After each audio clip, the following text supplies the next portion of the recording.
जब स्वास्थ्य विभाग पे चर्चा हो रही थी तो श्रद्धेय नेताजी पे टिप्पणी की गई, जहां उनसे रिलेटेड कोई बात नहीं थी। एक विशेष धर्म के लोगों पे कॉन्ट्रासेप्शन के ज्ञान को दिया गया, जिसकी यहाँ कोई आवश्यकता नहीं थी।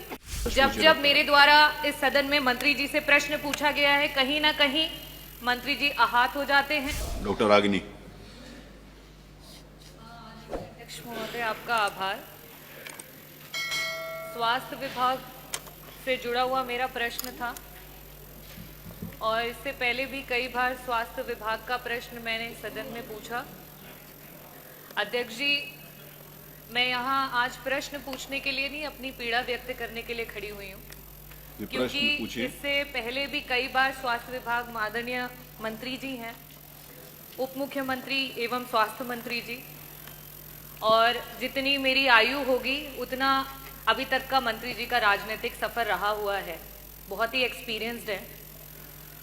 जिस समय ट्रॉमा सेंटर की बात की गई इस सदन में, विपक्ष ने जब सवाल किया तो आदरणीय मंत्री जी के द्वारा कुछ ऐसे शब्दों का प्रयोग किया गया जो वास्तविकता में सिर्फ इस सदन की नहीं, प्रदेश की और विभाग की जो गरिमा है उसको क्षति पहुंचाता है। मैं आपका संरक्षण चाहूँगी अध्यक्ष जी।